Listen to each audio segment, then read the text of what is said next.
Sir बताएं आज के बड़े सवाल।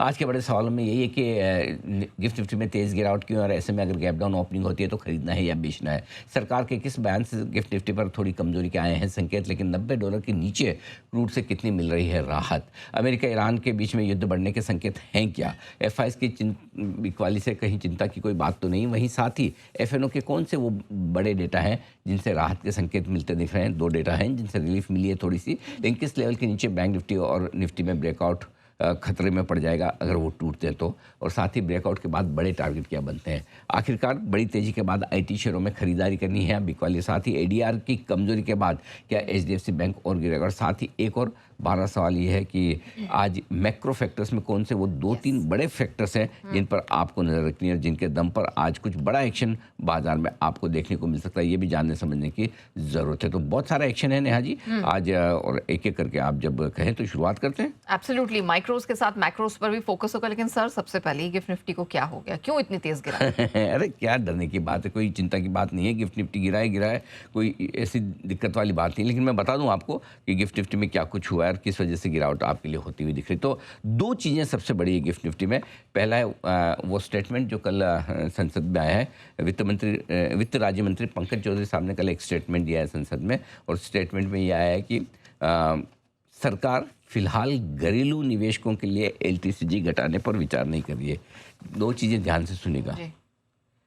पहला, एलटीसीजी घटाने पर विचार। दूसरा, घरेलू निवेशकों पर।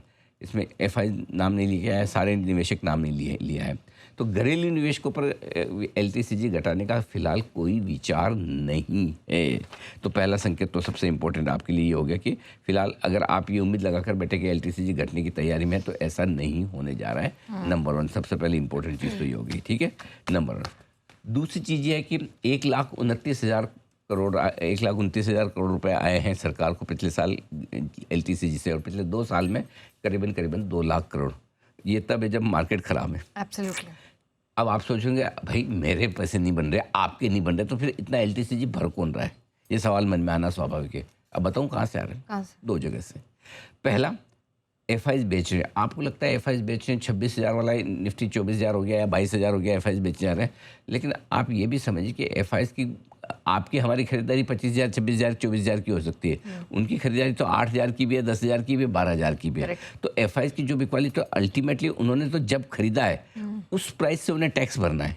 तो पहला टैक्स वहाँ से आता है जो एफआईएस की बिकवाली का है। तो ये पिछले समय में जो एफआईएस बेच के गए उस पर सरकार ने अच्छा टैक्स उनसे वसूल कर लिया, क्योंकि बेच के तो जा ही रहे थे, टैक्स मिल गया। दूसरा टैक्स आता है एलटीसीजी का। अब आपके हमारे हो नहीं रहा, किसके हो रहा है? प्रमोटर के हो रहा है। आप देख रहे हैं प्रमोटर के कितने ब्लॉक आते हैं, प्राइवेट इक्विटी फंड की ब्लॉक्स आती है ना, बड़े बड़े ओएफएस आते हैं। ओएफएस तो चलिए मान लीजिए वो प्रमोटर के नहीं, लेकिन प्रमोटर ब्लॉक डील में जो बेचते हैं अपनी हिस्सेदारी, या प्राइवेट इक्विटी फंड आकर बेचते हैं, तो अल्टीमेटली उस पर भी तो कैपिटल गेन टैक्स लगता है, और वो भी लॉन्ग टर्म लगता है। तो सरकार को भले आप और हमारे जैसे रिटेल इन्वेस्टर से लॉन्ग टर्म कैपिटल गेन नहीं मिल रहा, लेकिन जो बड़े इन्वेस्टर्स हैं उनसे मिल रहा है, और इस वजह से 1,29,000 करोड़ पिछले साल आए। अच्छा। हाँ, और इसलिए अब आप इस एंगल से सोचेंगे तो आप सोचेंगे यार ये तो फिर ठीक है उनका टैक्स बना है। लेकिन ऑफ कोर्स इसमें कोई डाउट नहीं कि अगर ये long term capital gain tax कम होता है, हटता है, तो ओवरऑल मार्केट के सेंटीमेंट के लिए अच्छा है। एफआईएस के लिए भी मूड सुधारने वाला हो सकता है, क्योंकि दुनिया भर में एफआईएस कहीं और टैक्स नहीं देते, लॉन्ग टर्म कैपिटल गेन हमारे यहीं देते हैं। तो एक तो ये कल ये स्टेटमेंट जो था उसने थोड़ा सा मूड ख़राब किया। लेकिन अब इसमें समझने वाली बात क्या है? समझने वाली बात है कि पिछले 10-15 दिनों से हमने कब चर्चा की कि एलटीसीजी घटना चाहिए, घटने की तैयारी में घटाने की मांग हो रही है। ये मांग कब हो रही थी? जब युद्ध अपने चरम सीमा पर था, जब एफआईएस की बिकवाली ज़बरदस्त चल रही थी। अब उसके बाद एलटीसीजी घटने की उम्मीदें बाजार की खत्म हो चुकी है। अब हम मान के चल रहे कि नहीं घटेगा, सो इट्स नोन। अगर वो बोलते हैं विचार कर रहे हैं तो शायद एक सरप्राइज होता कि सरकार अभी भी सोचे। सबको बताया कि जब वर्स्ट टाइम था आपका, युद्ध का समय था और एफआईएस तेजी से बेच रहे थे, तब नहीं घटा तो अब क्या घटेगा? सही बात है। तो मतलब ही नहीं ना फिर, मतलब वो आपका जो बेस्ट पीरियड था जिस समय वो कहता है कि भाई जिस समय आपको दवा की सबसे ज़्यादा ज़रूरत थी, उस समय तो बॉडी ने अपने आप धीरे धीरे आपको हील कर लिया। अब ठीक है, ताकत आना बाकी है। सो जब उस समय जब उस बूस्टर डोज की ज़रूरत वहाँ थी, वहाँ तो मिला नहीं। सो इसलिए मेरा ये मानना है कि हल्का सा कल गिफ्ट निफ्टी में जो गिरावट का माहौल दिखा था वो इस वजह से दिखा था। तो इसलिए अब इसको आप जैसे half glass full half glass empty मांगे। अगर आप पहले से ये उम्मीद लगा के बैठे थे कि नहीं घटने वाला है तो आपके लिए नो न्यूज़ है। ओके। और अगर आप कोई कहीं दिल के एक कोने में दबी हुई थी हाँ कभी तो सरकार घटाएगी, तो नॉट सो गुड न्यूज़ फिर ये। बट एक तरफ से दूसरी तरफ से देखें तो चलो ठीक है, 1,30,000 करोड़ सरकार को आए तो सही, किसी से भी आए टैक्स तो बढ़ा, 2 लाख करोड़ 2 साल में आ गए, वो ठीक है।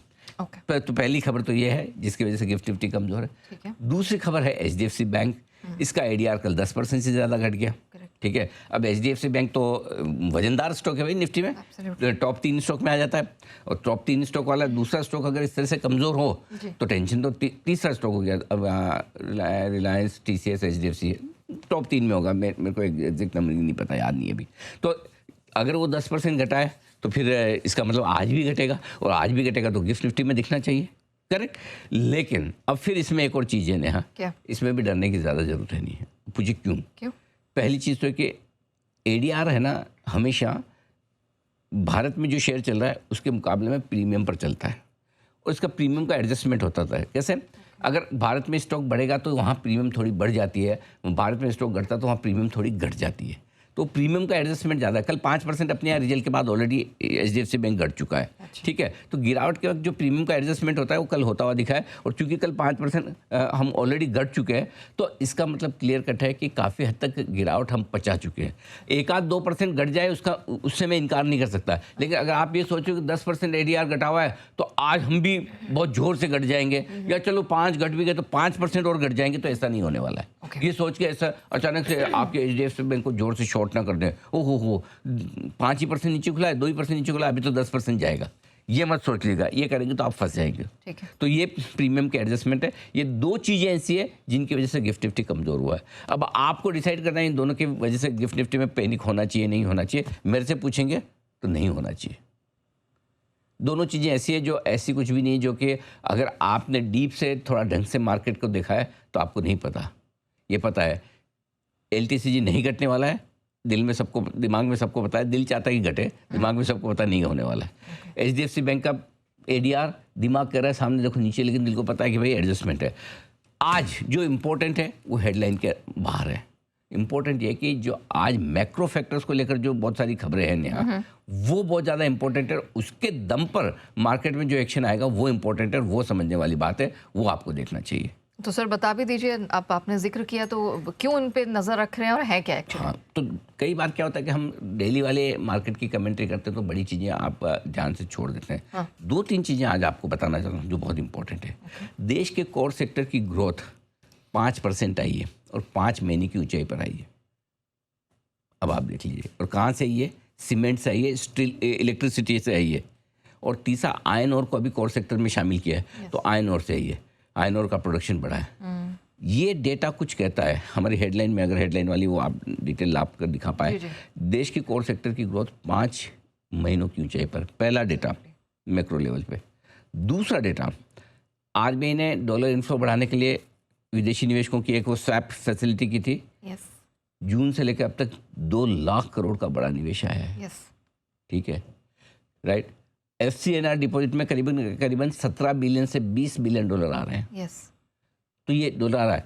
मुझे एक्चुअली मुझे सरप्राइज नहीं, शॉक है कि अगर इतने पैसे डॉलर आ रहे हैं उसके बाद जो रुपया 2 महीने के लो के आसपास कैसे। सो मेरा ये समझना है करेंसी में भी आज इन सारी चीज़ों को देखते हुए एक रिकवरी होनी चाहिए। अच्छा, हो क्या रहा है, हमारी करेंसी प्योरली सिर्फ और सिर्फ क्रूड पे रिएक्शन दे रही है, जबकि अल्टीमेटली करेंसी का रिएक्शन डॉलर की डिमांड और सप्लाई पे होना चाहिए।